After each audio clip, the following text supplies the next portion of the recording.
You know, folks, it is so easy, especially with these long rods like this.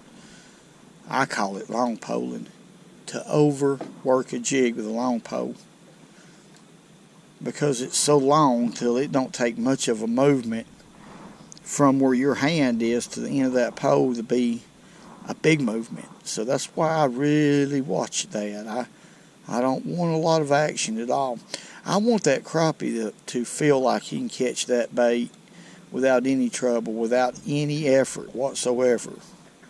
That's what I'm wanting to do, want to achieve, especially when they're not active.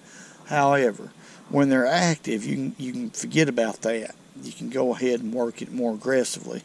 Two ways to work this is once you find their depth. Now this is once you find their depth.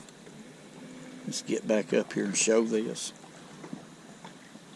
Once you find their depth, and I'm fishing a little bit high, by the way, folks. I'm about 2 or 3 feet off the bottom right now. This is called the dipping technique, which I've shown before. Okay, see where my rod is? I'm just going to drop my rod.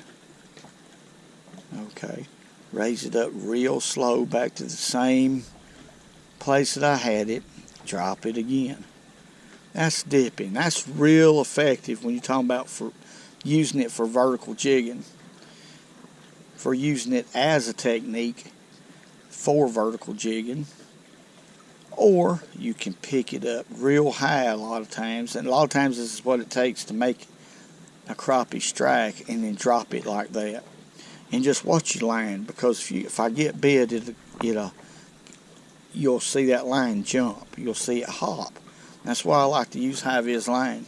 When you lift your rod tip up high like that and then let it fall a couple feet like that, that jig actually spirals. And a lot of people think that's a bad thing, but it's not. Not when it comes to vertical jigging.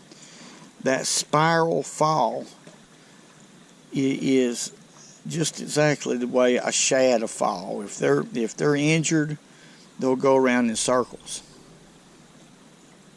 as they're falling. They're used to seeing that, and it makes them it triggers a strike. It's something that they're used to seeing. There he is. Golly. This is a good one, folks. Look here. That's why I love a jig pole. I quit fishing with this thing a couple years back, and I don't know why. Look here. This is a big crappie. My goodness. But that's a good Coosa River fish right there. Short and broad. Come on up here. Okay. Boy, that's a good fish right there. Doggone good fish. Wow. I'm holding back this adrenaline. I guarantee y'all that. I've got the adrenaline. I'm 58 years old, but I got the adrenaline. There's a lot of difference between these Coosa River crappie and Tennessee River crappie. For one thing, they're a lot broader, and they're actually heavier for their size. And believe it or not, I believe they pull a little bit harder. But see how that fish eat that, folks? The reason why is I held that jig in front of his face so long that it aggravated him enough to where it almost made him mad. Even though they're not feeding. Crappie are high-tempered just like bass. And vertical jigging to bring that instinct out in them. I guarantee you that. By fishing slow and holding that bait in front of their face. Let's slip him back real quick. I'm just going to slip him back. This is what I call long poling. I'm just using a fly reel, a TFO fly reel, loaded with 4-pound test, high vis, mono, and I'm using a 1.5-inch brush pile jig, and it's tied with a loop knot. That loop knot is very, very important for those of y'all who watches my videos. I stress the importance of a loop knot, and I have for years on this channel. It can make a difference between the correct action and the incorrect action, which can make the difference between catching a fish and not catching a fish. Today I'm going to need everything, or this evening I'm going to need every advantage I possibly can. So we're going to use a loop knot. High-vis line is a plus, especially when you're talking about a soft biting a fish like a crappie. You can learn to be a line watcher right where the line touches the water or above it slightly. You can watch for that line to go twitch like that. You can see the strike a lot of times a little quicker before you can feel it, even with a sensitive rod like this. Now this is a 9'2" jig pole. Bought it years ago. Sam Super Sensitive, a graphite jig pole. The thing is light. You can't even feel it in your hand. It was quite expensive, but it's been worth it, folks. I've caught a ton of crappie using this rod over the years.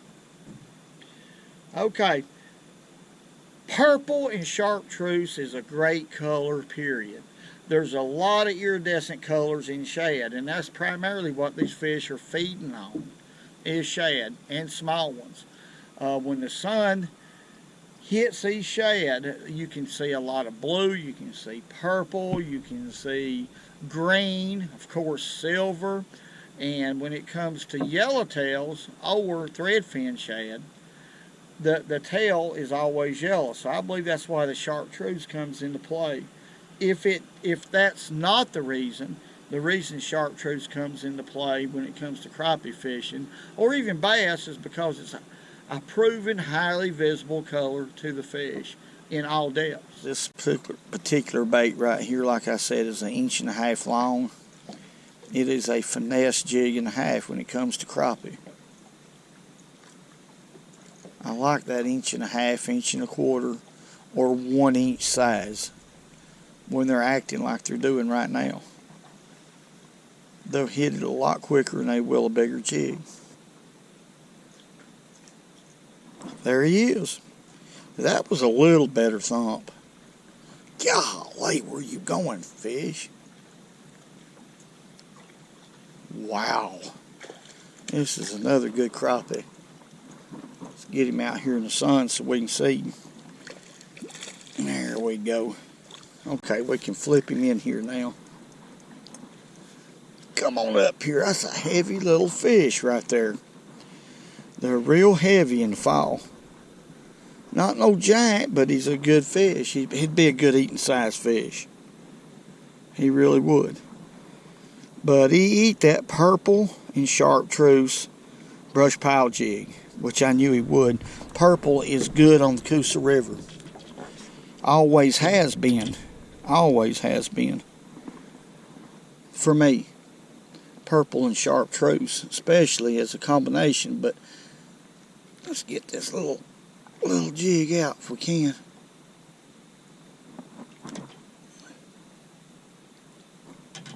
There we go. And I like that hook too because it don't have much of a barb. Alright, quit. There he goes.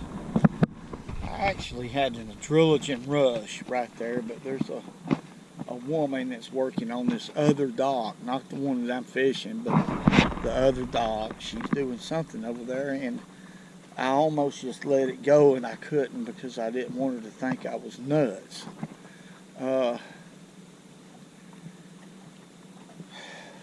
So I'm sort of, what do you call it? What they call that word when you get a lot of pressure, anxiety. I got anxiety on me right now trying to hold back the adrenaline that I have. So y'all excuse me.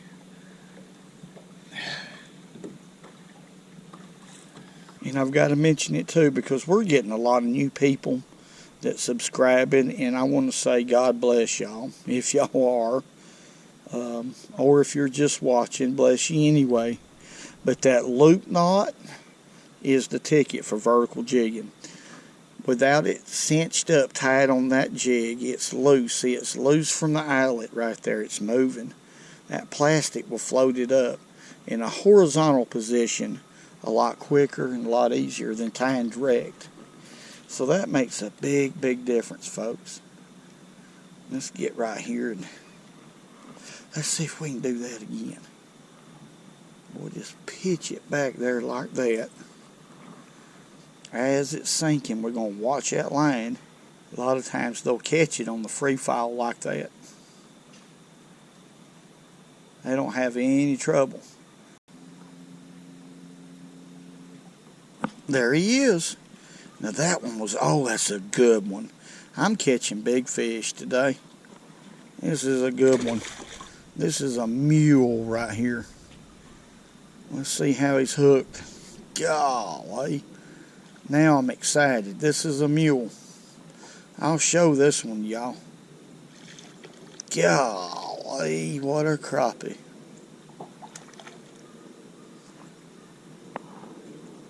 Ain't this something, folks? They get a little bit bigger on the average on the Tennessee River. I believe they do. But that's a mule. Alright, let me show this one to y'all. Ain't that pretty? They...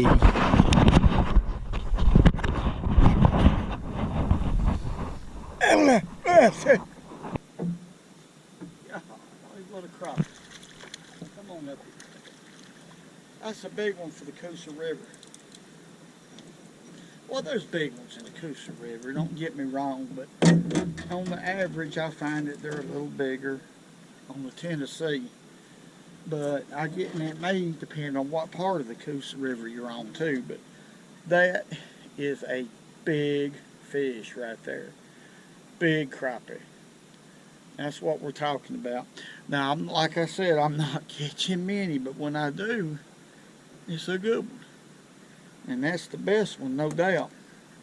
But they've all been black crappie. So, real slow about biting, but I'm tickled to death. Let's let him go. There he goes. Look at him. That jig pole will wear them out. It will absolutely wear them out. It's so limber. It's so limber that it takes a while to tire them out. Or it does for me. I like to let them fight. I don't like to set the hook and just boom, put them in the boat. I get no enjoyment out of that, folks. Not at all. I'd rather give him a sport chance to get loose from that hook. If he does, it don't bother me a bit.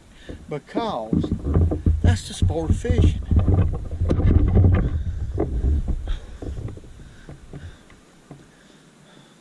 Let me make an animal noise. Alright folks, I'm going to go ahead and just tie a loop knot right here. This is the simplest loop knot I know to tie. I know how to tie 3. But just run it through there like that. Drop the jig through there 3 times. Not twice, but 3 times. If you don't go through there 3 times, it'll slip on you. Grab, y'all see what I done? I throwed those 2 lines over the eyelet. Now I can cinch it up just as close as I want to. And get the eyelet out from under it like that.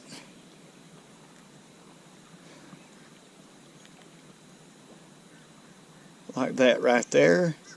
And cinch it. See, it's about 1/16 of an inch away, or 1/8 of an inch away from from tightening on the eyelet. That right there will get it done.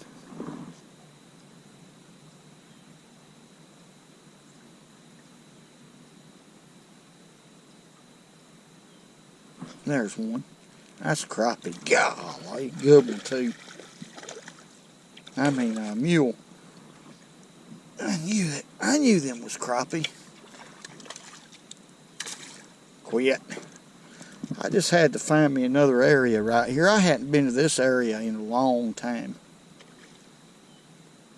But there's a lot of shad right in here, so. But that fish thumped it. I mean, come on back here. That one's kind of hooked a little bit funny in the cheek, kind of. I don't know. Let's go ahead and net him right here, though. If I'd have put them in the bucket, we would have had some good fish now. And plenty of them. Which I didn't think it was going to be like that. I didn't think it was going to be nothing like this. It started off awful rough. And that's another thing I'm going to mention. One of the things that I don't do is get disgusted out here. When you start doing that, you might as well just go on home for that day and then regroup on your attitude, because fishing is a very humbling sport. You can't have your way. I don't care who you are every single time. You can't. It just ain't going to happen. Let's let him go right here. That's a good fish to catch right here, close to the end. Long poling is a super way to catch fish, especially crappie. It's a presentation that's going to be second to none, no doubt. And it's a presentation that'll get you bites when other presentations won't when it comes to jigging. Well, folks, that ended up being a very productive evening. Teased them into biting with an old technique that has worked way before I was even born. And that's a long time ago, folks. I want to say God bless each and every one of y'all. Thank y'all for everything y'all do. Y'all are appreciated. And we have kept the right foot going in front of the left foot for a few years, and now things is a lot better, and I just feel better about everything, and I praise the Lord for that. God bless y'all. Hey, woo, and God bless the USA. Woo. I'm talking about woo. Woo. Never give up. Hey, woo. And remember, go fishing when you can, because it's good fun.